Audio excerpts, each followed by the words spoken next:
this is Trisha Williams with CMC Stamps, also known as Color Me Crazy.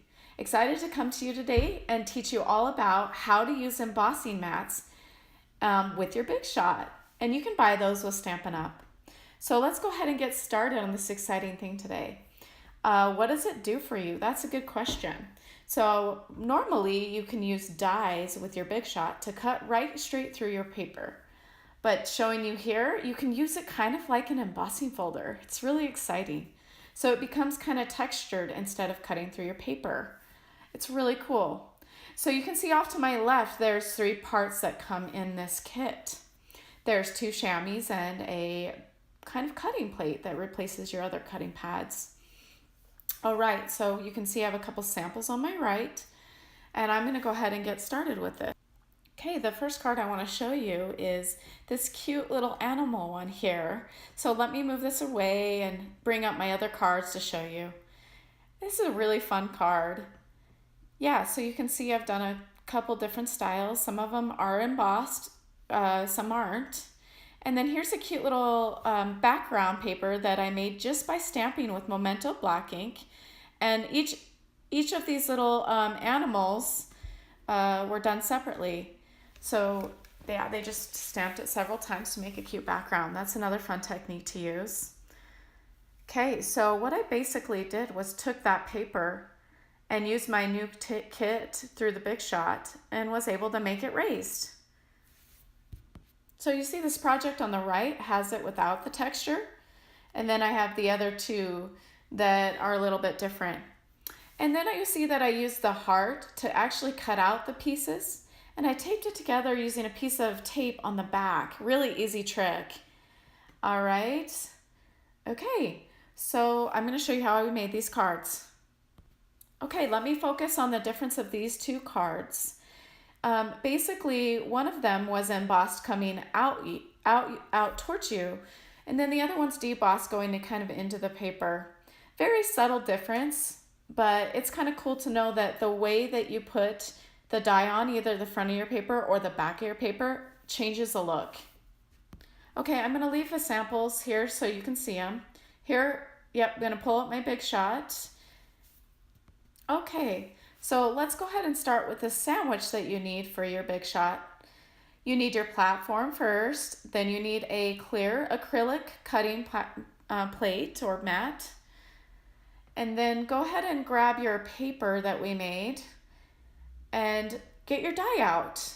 So normally you would put your paper down first when you cut, and then you put your die with the cutter side down. However, this time we're gonna put it with the cutter side up, kind of a little freaky, and then your paper on top. So to help aid you with this, I went ahead and just put some washi tape on there so that I could basically tape it to the paper and it wouldn't move. Okay, a little trick that might help you out is a lot of times I put my washi tape on my clothing and then it picks up some lint and then it doesn't stick overly to my paper. It just helps me not rip my paper. So that's what I did before I taped it down with the washi tape. And once again, I did this so that it would not slide around on me. All right. Okay, this is really important because you're gonna set it upside down with the cutter side up. So it just keeps it in place. Then we're going to go ahead and use the thin chamois that's navy, and you can tell it's thin. And the last thing we're going to do is the impressions mat that's white, and we're replacing a cutting mat. So we don't need 2 cutting mats, we only need 1 cutting pad. And let's go ahead and roll it all the way through. And normally you can tell that I've built my sandwich already in the Big Shot. But once I'm ready, I'm going to go ahead and run it all the way through, getting close to my project, and only need to run it through once. And I want to see if it works. Let's see how it did. Oh, it looks really cool. I think it made a good impression on that paper and it worked exactly what I wanted it to. Now, depending which side you want to have embossed or debossed, you're going to put it on the front, the die on the front, or the back of your paper. And that will depend on what look you're going for. Okay, now I'm just slowly taking my washi tape off to show you. Wow, I think it looks so good. I really like how that turned out. It added a little extra to my project. So that's why I took the time to do it. Now you can go ahead and put your card together. Pretty cool. Now you see I use the glimmer paper down here. I use that to cut out my leaves on a punch, just in case you're wondering, where'd she get that? But the cool thing is we're ready to move on, and I want to show you the next card that we have. Okay, next thing, we're going to build our sandwich again for our next card. And the next technique I think is pretty cool, even better. Here's a sample card for the next project. I was able to case, which means I copied a card from Stampin' Pretty, Mary Fish, and she had actually used this really cool dynamic ruffled embossing folder to make a little piece of paper behind her pretty plants. However, I decided to use this new technique, and I was able to take the detailed floral die.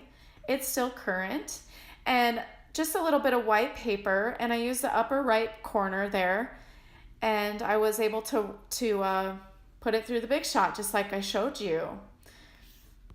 Okay, you're going to do it the same exact way, where you have the die side up of the cutter, you tape your paper onto it, and then you go ahead and run it through your Big Shot after you get everything built. Of course, you're going to put your thin silicone chamois on it again, and the white impressions mat on top. And then you're going to go ahead and run it through just like we did before. Okay, so I bet you're thinking, okay, she has white paper. How does she have that cool vintage look on there?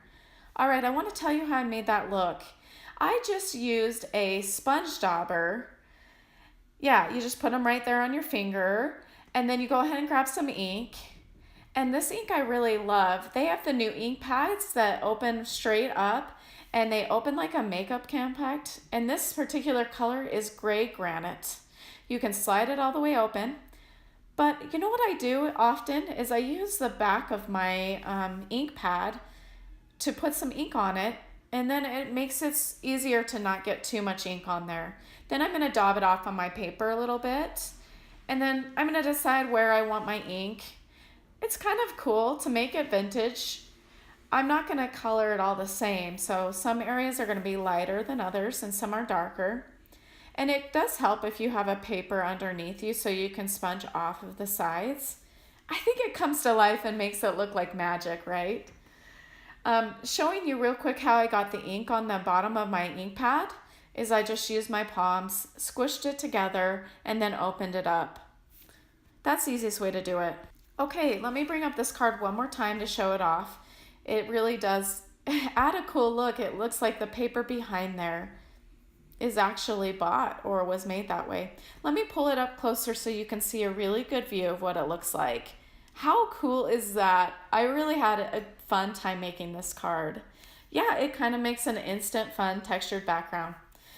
Okay, just showing you how you can make another card is you can run it through like that and use the whole entire plate to make a cool look.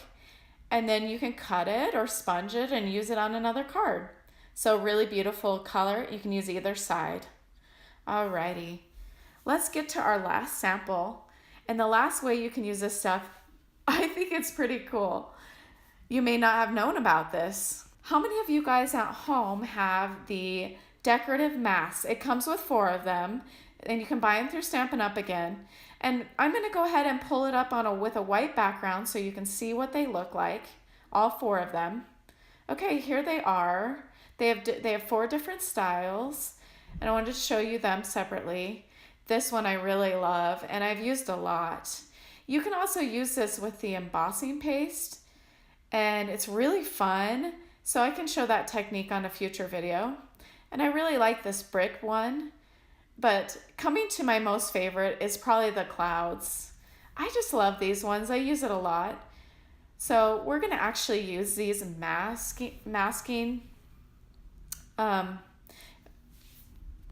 going to actually use these decorative masks to emboss. It's pretty cool. And these are called pattern parting masks. So they're pretty awesome. Alrighty.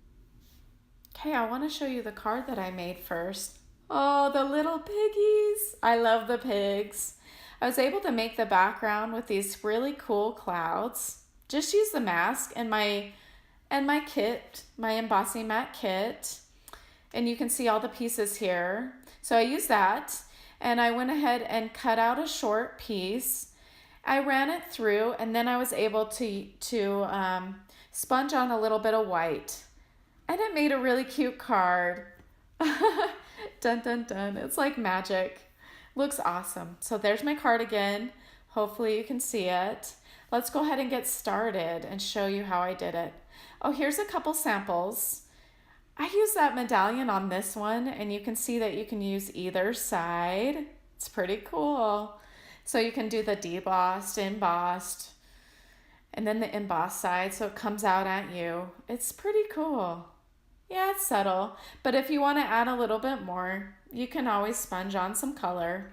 Now I used my favorite blues on a couple different cardstocks here just to show you what the clouds look like. You can do it either landscape or horizontal, landscape or up or down, vertical. And I think it turned out really cool. So let's go ahead and just show you how to do it now. Okay, let's bring the Big Shot back and go ahead and build my sandwich again for you using the platform first, then another cutting plate just like we did. And this time, instead of using the thin one, we're gonna grab the thick one because look at how thin my mask is. Okay, doing the same thing, I put some washi tape on there, and of course I made it less sticky by putting it on my clothes first. And then I taped it on so it wouldn't move on me. All right, and this is how you would build your sandwich. Platform, cutting mat, mask down, and paper on top. It won't work if you do it the other way around. You have to make sure that the mask is down first.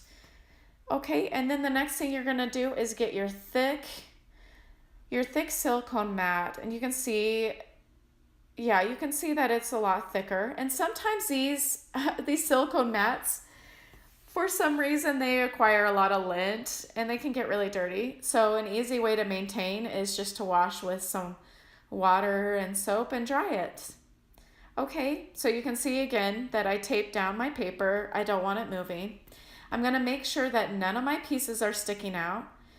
And then I'm gonna go ahead and put my impressions mat that's on top. And as long as no pieces are hanging out, I'm gonna hit the side. It should be able to run through smoothly for you. And you're just gonna run through it once, all the way through. And hopefully it worked. Let's see if we got any magic here. Oh, da da da, it looks amazing. I really like it. That turned out really cool. Really, you can see how easy this is. I hope this helped you learn this new technique. And I would definitely love to help you with any of the materials that you need. And of course, I would throw in a catalog for you if you're interested. I'd love to become your demonstrator today. And you can visit me at cmcstamps.com. Great, thanks for visiting today, and I hope this helps. It was great to go over this with you.